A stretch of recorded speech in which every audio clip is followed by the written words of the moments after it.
In this video, I will simulate half-wave rectifier using PSpice simulator. For this, I will perform the analysis DC and transient. The first step is its circuit diagram. So the circuit is very simple. You can see the diode is connected in this way, that positive node is towards the input voltage and negative node towards the load resistor. You can reverse, but the waveform shape will also reverse in that case. And there are two cases of half wave rectifier. The first one is without capacitor and second one is with capacitor. So I will simulate both circuits using PSpice simulator. Now the first step is the node numbering.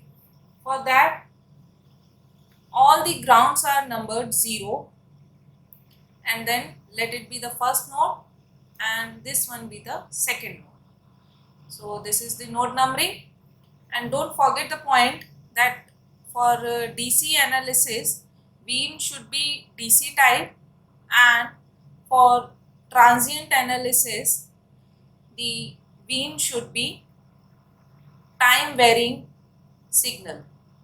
You can take pulse or the sinusoidal signal for the transient analysis. I will take the sinusoidal signal. So after this, let's go to the PSpice AD platform. So this is the PSpice AD Lite window. This is easily available software. The first step is go to file and click on new and then text file. So here I will write the code.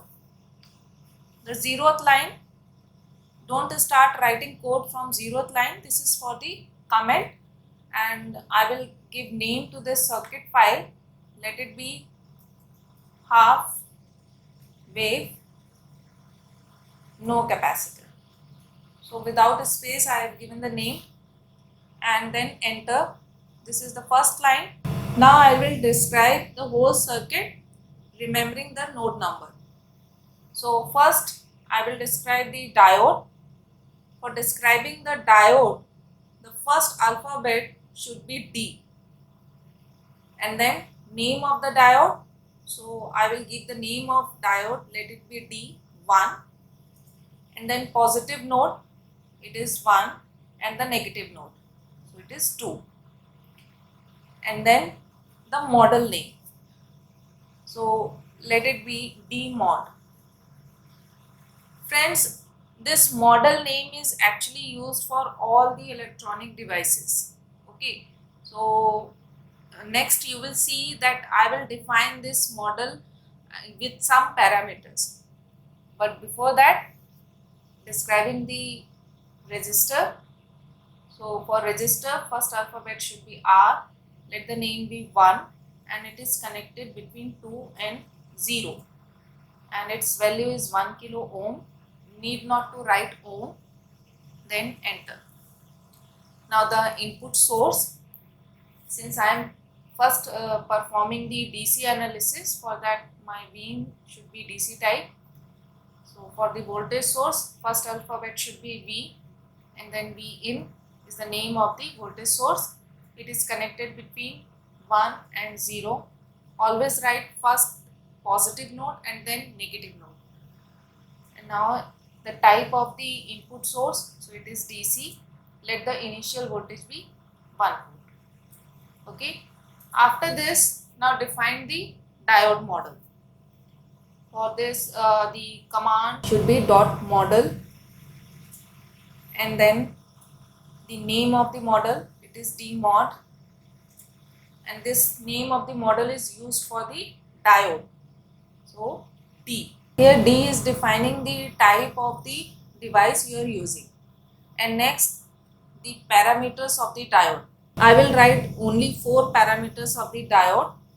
The first one is reverse saturation current, and then the static resistance, let the value be 0. Then the 0 bias PN junction capacitance, so CJO, and let the value be 0. And lastly, the reverse breakdown current, so IBV. After describing the diode model, the next is dot DC command to perform the DC analysis. So dot DC input voltage source name, it is Vin, and the sweeping voltage range, let it be -3 to 3, and the step voltage, let it be 0.1 volt. After this, I will use a command dot op. This dot op stands for the operating point. It will calculate all the node voltages and the power consumed in the analysis. And then dot probe. This dot probe command is used to save all the signals at the probe.dat file. Probe.dat file is responsible to create the waveform for all the signals. And the last is dot end to end the circuit file. After this, save this circuit file and you have to make a folder. This circuit file is saved with extension .cir. So I will save it with name half wave no cap capacitor .cir. Save it. And then once again open this circuit file and with .cir extension, and if the path is correct, then the name of the circuit file will be highlighted over here, and then run.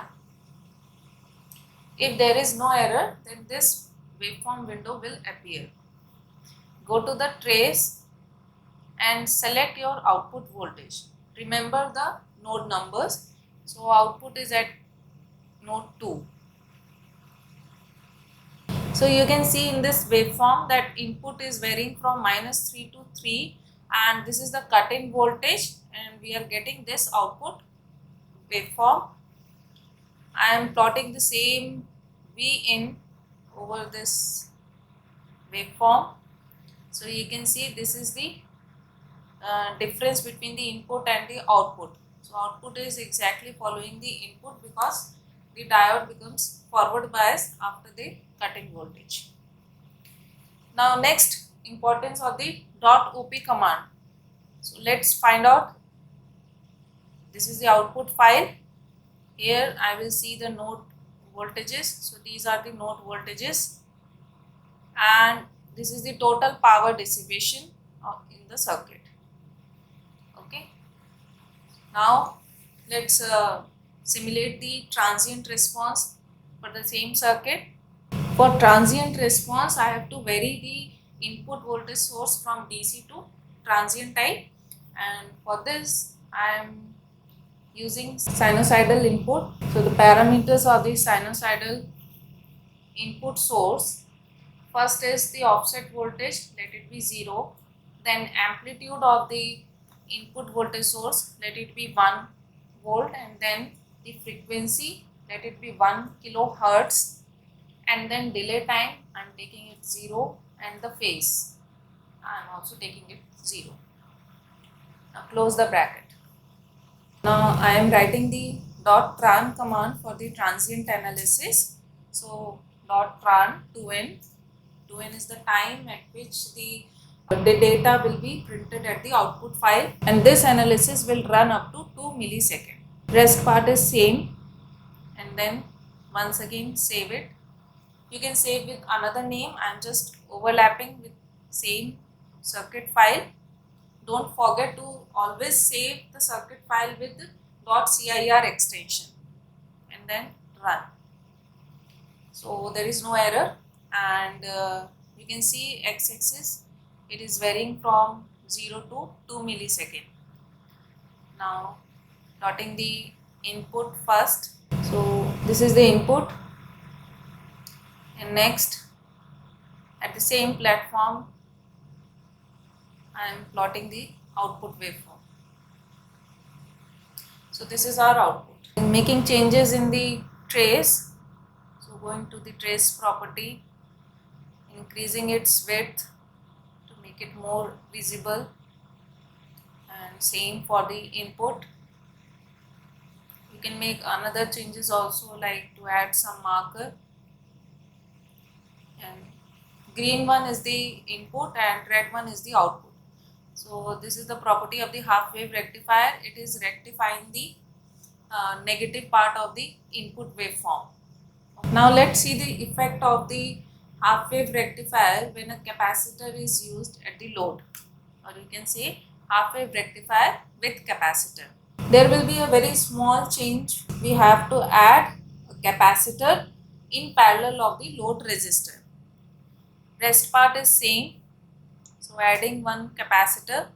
For capacitor, first alphabet should be C. Let the name of the capacitor be C1. Nodes will be same because we are adding this capacitor in parallel of the resistor. Let the value of this capacitor be 1 microfarad. And first I will perform the transient analysis, just changing the name of the circuit file, although it will not affect the other things of the circuit file, because the circuit file name is written in the comment line. I will save this circuit file with another name. For that, click on file, then save as, and deleting the node and half wave capacitor. So save it, path is correct. Now run this file. So this is the x-axis with time, adding the input first.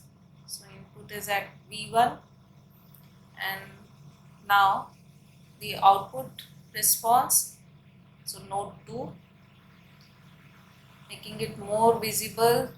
I am changing the trace property, the width, so, and for the input also, and this. So friends, you can see that this red one is the output voltage and green one is the input voltage. So you can see that with capacitor, half wave rectifier is performing better than the without capacitor. Rest, you can vary the value of the capacitor and other parameters to observe their effect at the output waveform. For the same, I will perform the DC response, and for that, taking the input DC type, once again writing V in, node will be same 1 0, type is DC, and initial voltage is 1, and removing this comment mark and making the dot tran command as comment. Okay, and removing this comment mark from the dot op also. Save the file and then run. Now let's see how will it affect the DC response of the half wave rectifier with capacitor. So plotting the input also. So this one is input and this one is output. So it makes hardly any effect at the DC response. One more thing, I can show you the output file. Let's see its effect at the power consumption. 3.71 e to power minus 4 watts. So friends, in this video I have shown you how to simulate half wave rectifier using PSpice simulator, and shown you the DC and transient response of the half wave rectifier with capacitor and without capacitor. I hope you like the video, so please subscribe the channel for more contents, and if you have any queries regarding PSpice simulator, VLSI EDA tools, VLSI design, analog and digital electronics, microprocessors and microcontrollers, etc., you can write me in the comment section or you can mail me. My mail ID is given in the description of the video. Thank you so much. Have a nice day.